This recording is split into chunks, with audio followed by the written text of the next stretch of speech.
Welcome to the ELCA Youth Ministry Network's third Tuesday conversation. Thanks for hanging in there with us as we fixed a delay.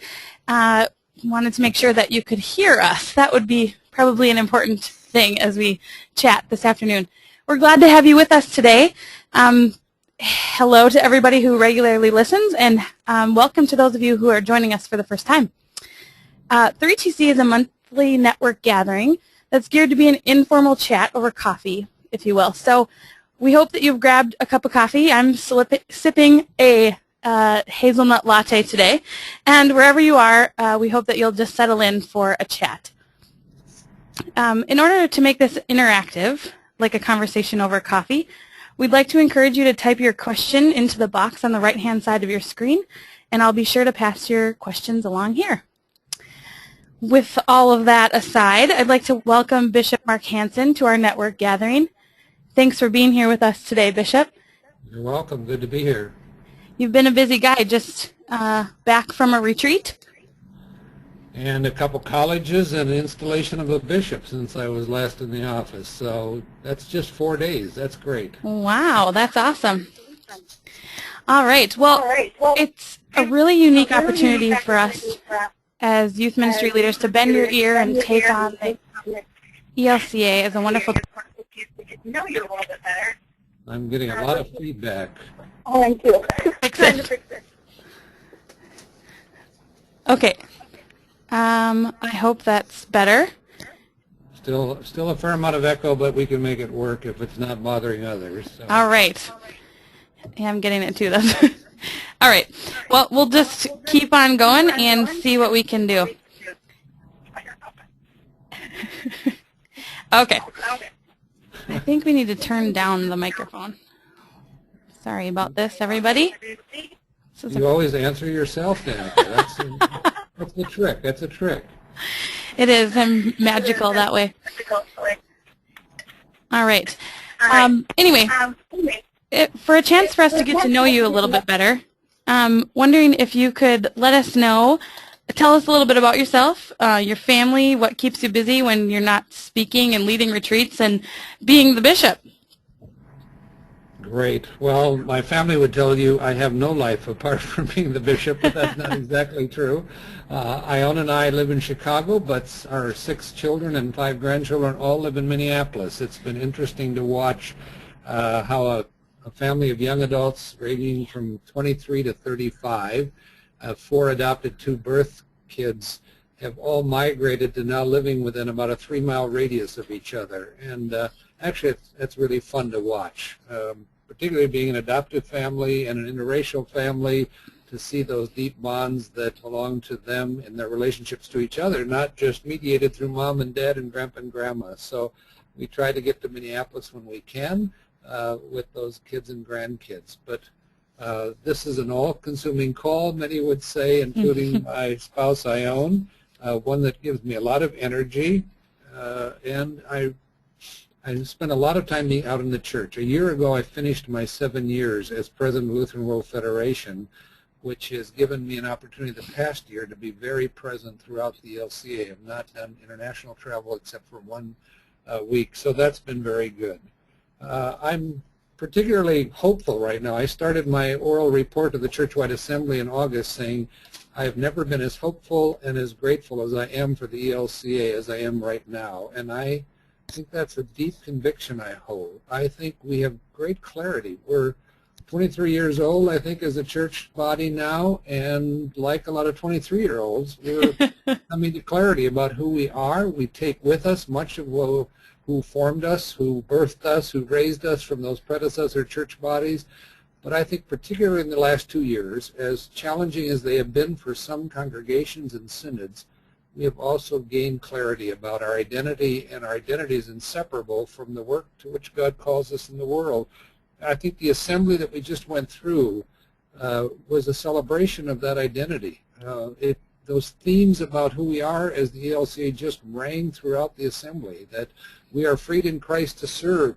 That's more than a motto. That's the self-identity that that we discern every day what the death and resurrection of Christ means for us is more than just a theological statement. That's a practice dimension of the faith.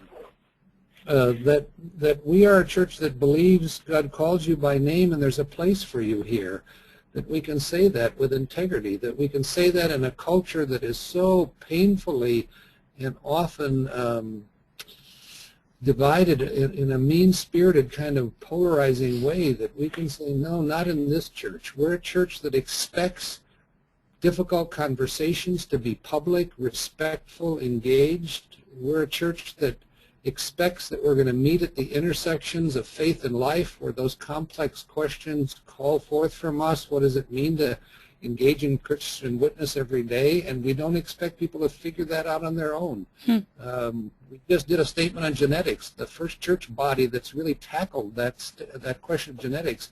If you watched the church-wide assembly, it was a moving conversation of practitioners of farming and medicine and scientists and those that depend upon genetics. A woman that was in the late stages of cancer going to the microphone speaking very passionately about what genetic science means to her health and well-being.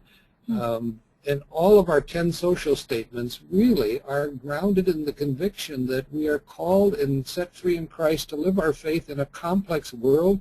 We're not afraid of the complexity or the ambiguities of life, but we expect that we'll meet them communally in public discourse, that we expect that this church will hold different opinions and yet be one church. One of the most powerful moments of the church-wide assembly was on Thursday when our full communion partners and representatives of the Catholic Church, Martin Junge, the new General Secretary of Lutheran World Federation, the presiding bishop of the African Methodist Episcopal Zion Church, were all on the stage. And this was 2 years after we adopted the human sexuality social statement and the ministry policy changes, when many people said, well, because of them, we'll sever all of our ecumenical ties, we'll sever all of our global ties.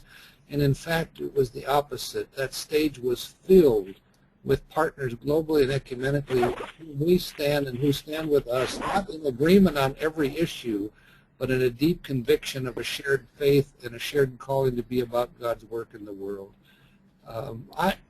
We are a church known for rolling up our sleeves and getting to work, and it's youth and youth ministry and young adults that have led the way on that for generations, and we're claiming that as our shared identity.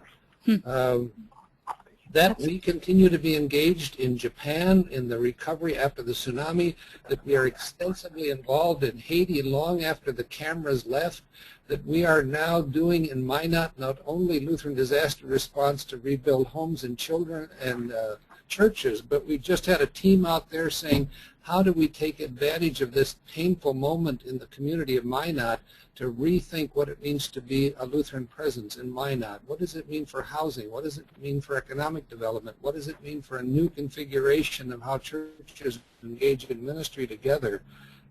So I'm very upbeat about where we are as the ELCA. I think the Barna study on young adults and youth and why they're getting disengaged with the church and their findings, as I look at whatever 6 or 7 principal findings in that Barna study, I think, you know what? All of those 20, 30, 40% of youth that are critical of the church and the reasons why, every one of them could find a home in the ELCA, and they would not find that critique to be valid in our church. Yeah. And that's pretty exciting. Is that the, I mean, that's your hope and your perception of the ELCA as you travel around the United States? Is that the climate that you're hearing and experiencing? Well, I think we have to, we're a large church and a diverse church and a complex church, so it's always hard to do a sweep generalization about the state of the church, because really we'd have to ask 4 million people, how are you living out your faith today in your varied callings, to get a state of the church. Without a doubt, some parts of the church have spent a lot of the time of leaders, particularly bishops, and several congregations discerning in light of the 2009 church-wide assembly actions whether in fact they still feel they can belong to this part of the body of Christ. And those congregational meetings that have often been painful and divisive have consumed a lot of energy, both relational, emotional, and spiritual energy. And in those contexts, there's some weariness and there's some wondering, how do we get on with ministry and mission? But I think we've come through the majority of that, though unfortunately some congregations and clergy that leave feel like they need to be now missionaries to go and beckon others to follow, which is disappointing. But and we have a significant percentage of our congregations that are just facing some real demographic realities, that they are aging. What are we now, 16 years older than average age in the U.S. population. The fastest growing group of congregations in the ELCA are those that worship 50 or fewer on a Sunday.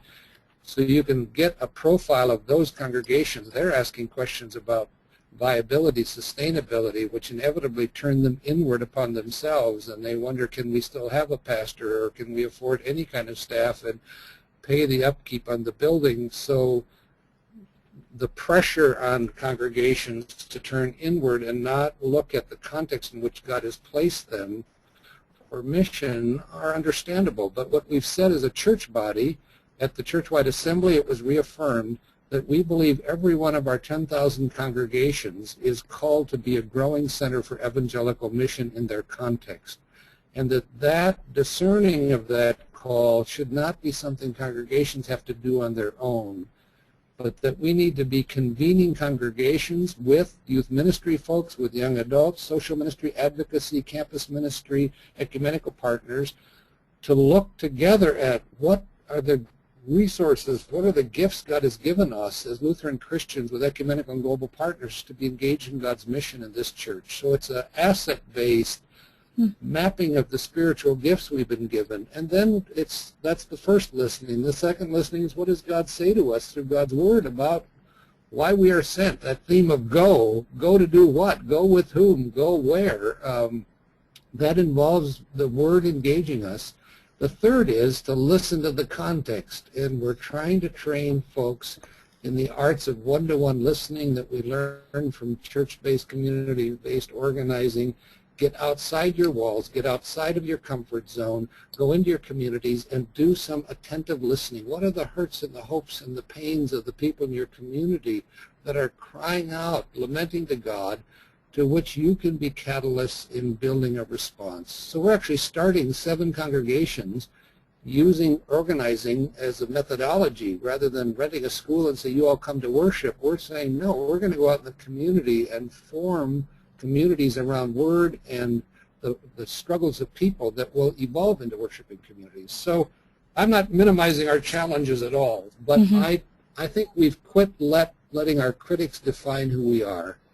You know, I used to hear, and I continue to hear in my emails, well, Bishop Hanson, you can't be trusted, leaders can't be trusted, the ELCA can't be trusted.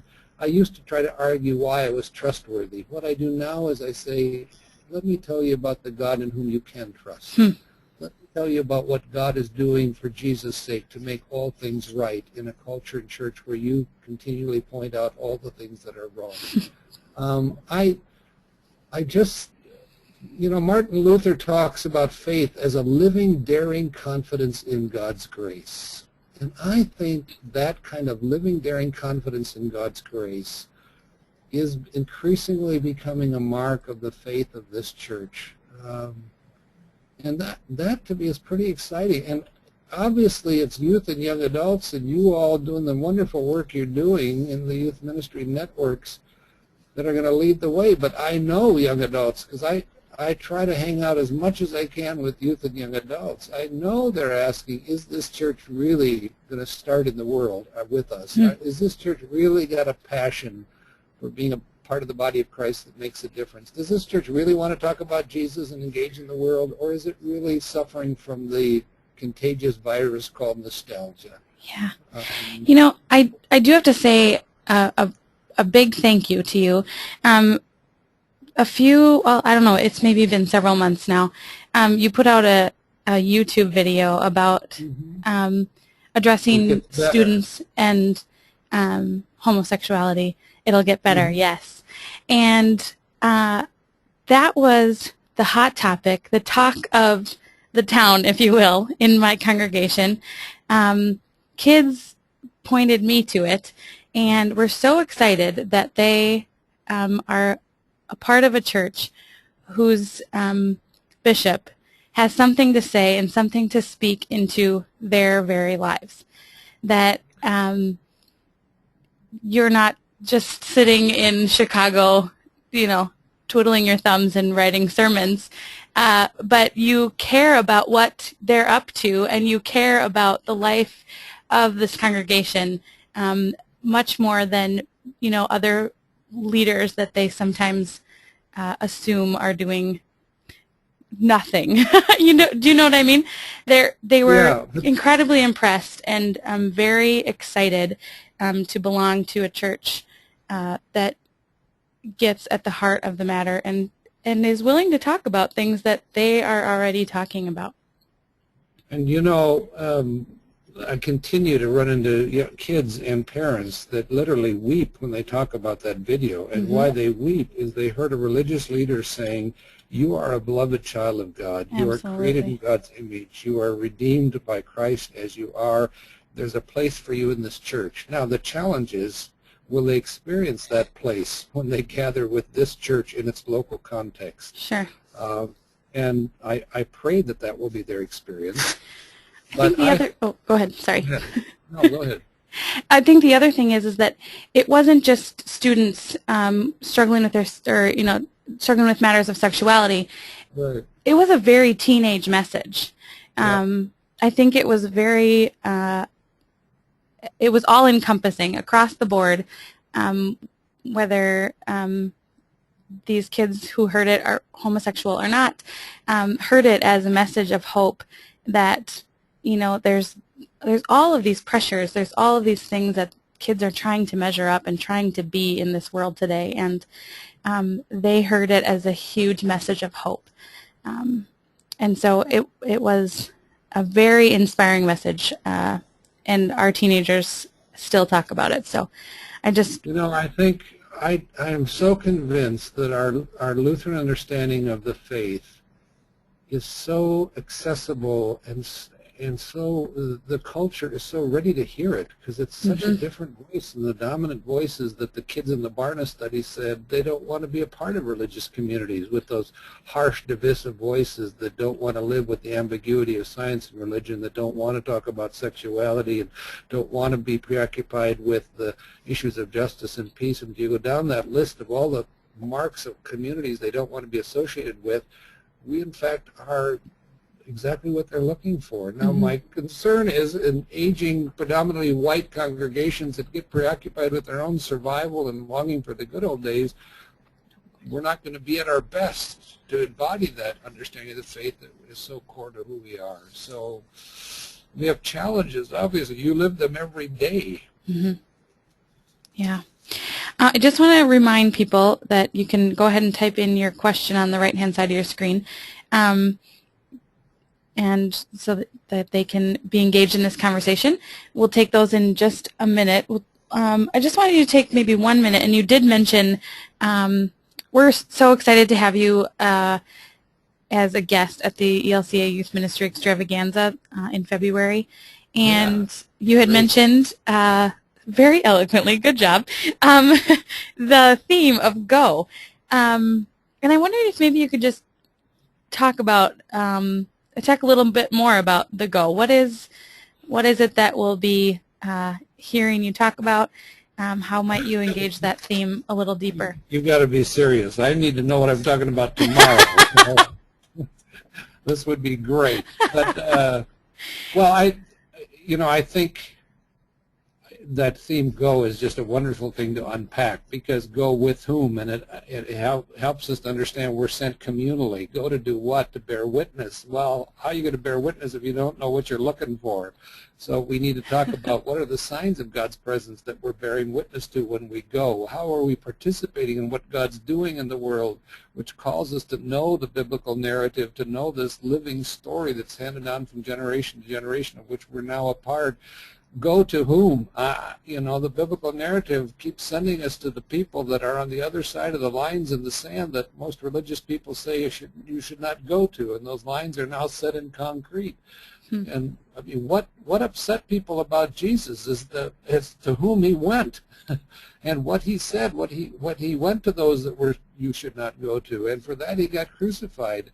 And I think we need to talk about who are the untouchables, who are the ungoables in this day and age, and what price do we pay for that kind of witness, and then who accompanies us in the going.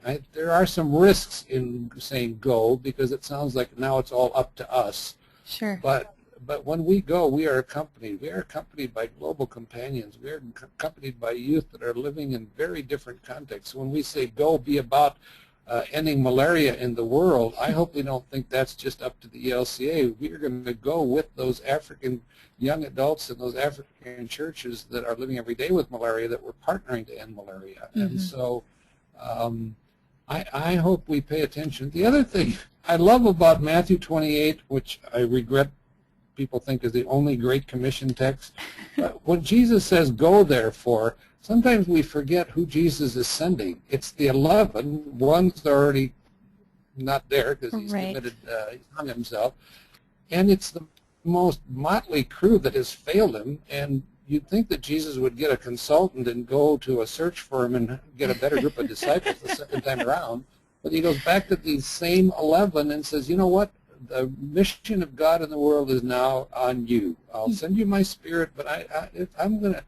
And so that we go with Jesus having more faith in us sometimes than we have in ourselves, or even that we have in faith in Jesus. It's kind of a word of grace, I think, sometimes. So I think we're going to have fun with it, and you just heard much more about it than I've given thought to before. Well, that's great. Well, we have a question, our first question coming in here. The question is, what role do you think youth people, I assume that's people who work with youth and youth, okay, just youth themselves, they typed. What role do you think youth will play as the church reshapes itself, specifically Lift Ministries? Well, it's hugely critical. If you were at the church-wide assembly, it has been noted over and over again the high percentage of youth and young adults who were those that were participating in the debate. And it's often been noted they weren't always at the green mics or always at the red mics. It reflected some deep, thoughtful diversity in this church. And if that's a kind of glimpse of the church we're becoming, that we are literally being led now by youth and young adults, discerning what it means to be the ELCA in God's mission for the life of the world, rather than making youth kind of peripheral, marginal objects of our activity or hope for future leaders, all the things that you and I push off against all the time. That's going to be a very hopeful sign. I get worried when adults keep saying, Bishop, what are we going to do to get youth back in the church? As if that's something, you hear this all the time. Yes. And first of all, I say, well, they are in the church. Maybe you're just not paying attention to where. And what does it mean for youth to be the church rather than how do we get them in the church? How do we see youth as the body of Christ living today? And in many respects, they're leading the church in being the church for the sake of the world. I mean, how many years now have youth been saying it's about service, it's about justice, it's about making a difference in the life of your neighbor locally and globally, and it's like the rest of the church is waking up to that as a defining mark of who we are. I have some concerns about how youth are part of decision making. We didn't elect anybody under 30 to our church council. That is a huge loss. That's not a good thing. The church-wide assembly called for us to look at a youth organization, as you know, that was not part of the restructuring. So now we're saying, what's the role of the national church in working with all of you in providing a vibrant way to do youth ministry in this church? I'm with pastors a lot. I push them hard on how they do confirmation. I'm a big advocate that confirmation needs to be done in a way that not only catechizes young adults in the teachings of the church, but helps them to see those teachings come to life in the world. And when I taught confirmation, it was 6 hours on a Saturday, one Saturday a month. The morning we were creatively in the small catechism, in the scriptures, but all afternoon we were out in the community. We were seeing how that part of the life of faith takes root, becomes incarnate, is lived. And I think now is the time for some very creative ways to do faith formation that you all know, but I'd love to talk about when we're together in February as well, because I really worry about kind of this still understanding that if we could only pour information into kids' head about the faith, then they'd be good, lively Christians. Well, you know, it's a lived relationship. It's a lived narrative. And I think, well, that's really too long. Great. We have, they're rolling in. Joe asks, tell us about your commitment to youth ministry at the church-wide level. Well, I just hinted that that's a huge piece that's on the table right now. I just came from our administrative team leadership retreat, and one of the questions is, what is the piece that we bring at the church-wide organization to youth ministry? I think one of the questions is, how do the parts of the ELCA ecology that share commitment and responsibility for shared life together, like youth ministry, how do we come together? And where does leadership rest? Where do resources come from? So congregations clearly take a lead in youth ministry, but you know that you need to be networked together. What is the contribution of outdoor ministries to that coming together? What's the piece of synod? What's the piece of church-wide? What's the role of the youth gathering in how we do youth ministries? And it's an open question. We need to solve that answer together. I think we have to know our limits, but we have to be creative about our possibilities. And I hope that's something we talk about in February as well, but we're going to be talking about it before that here. Great. And we really need your thoughts about it. Oh, you've got quite an audience here, and I'm sure you'll get their thoughts. Yeah. We'll take one more. We have time for one more question. We started a minute or two late, so I'll ask one more question. Comes from Lisa. We're encouraging congregations in our synod to consider sending youth and young adults as voting members to our synod assembly and serve in leadership roles within the synod. Do you have some practical tips, strategies to try, or stories to share about how to do this? Well, first of all, do it, because I am really concerned about that we are not being strategic about how we raise up leaders in this church, beginning with youth and young adults exercising leadership beyond the congregation, and the synod assemblies are a great way. We have some 30 bishops' elections coming up in the next 2 years in our synods. That's a great way for youth to come and see a democratic church involved in calling forth of its leaders in a participatory way. We also have to begin to form the future generation of leaders for offices of bishop, for instance. We're still predominantly a white male-led church, and we have to be much more strategic about how leadership is going to reflect the diversity of the church we want to become. And then if you elect them, do some training, get young adults from other church or youth from other churches in your area that are going to be voting members together. Walk them through what the issues are. Help them to understand how you elect a bishop. Help them to bring resolutions and memorials about issues they feel passionate about. It's a great experience. And then once they're at the assembly, hopefully that they'll connect with each other, and the bishop will take time with them, as I try to do at the church-wide assembly. Great. I want to be mindful of your time, but do you, just a question, do you have a few extra minutes to spend with us? Yep, I do, and I hope we can talk at least 1 minute about hunger and malaria. Okay. There's a question. Let's see. If ministry among youth and young adults is so important in the ELCA, why did the church-wide organization downsize the youth ministry staff? And why isn't there any church-wide staff focusing on Christian education to shape the younger members? Well, it came out of a difficult and internal evaluation after knowing we had to reduce 100 staff positions in the church. Not what is no longer important and what is, but where does this part of the church's life most effectively get resourced and led? And I think as we begin to assess how does one church-wide organization through perhaps one staff person affect the educational formation, the faith formation of 4 million people in 10,000 congregations, we increasingly said that has to happen through networks, that has to happen through networks of educators, that has to be convened, we can be part of and contribute to, but to think that one national staff person is going to do what can be much more dynamically done like you do through your new ministry network, it seems like a much more dynamic way to be about ministry.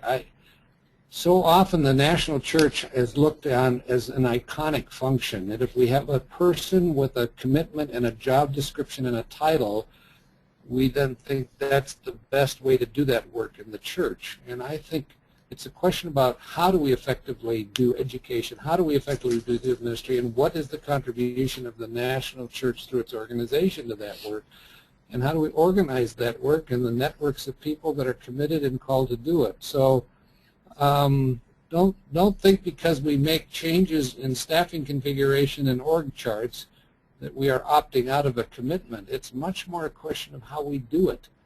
And we're trying to do much more of this at synodical mission tables that we convene people like yourselves to be part of, so that we're creating these responses and resources together. I think the day of the national staff being the emanator of resources through a staff position, well, the other reason is people go online and you find your own resources, you create your own, you distribute them quickly, and so the world has just changed very quickly in that regard. Certainly. Thanks for taking that on. This one, I really want to get to this one. If you had a word of wisdom, hope, or expectation for adults who work with youth, what would it be? Well, first of all, stay connected to each other, because it can be any specific ministry like you've taken up. You can feel easily discouraged, I think, particularly if you're in a context with not a lot of youth. To do what you're doing, which I did in youth ministry in the congregations I served that were smaller, and that's connect with neighboring congregations to create a youth ministry that is shared, that reflects the shared life that kids have outside the church with other kids.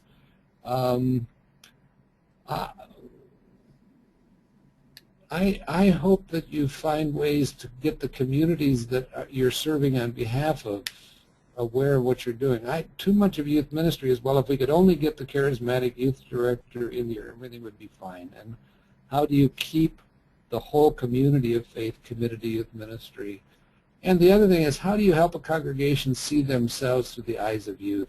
I think it's time for doing some very somber listening and seeing ourselves through the eyes of our youth, whether it's the Barna study or whatever. But I think we adults need to do some soul searching and some confessing that we are not the church that really God is calling us to be right now, to be a church in and of and with our youth. Great.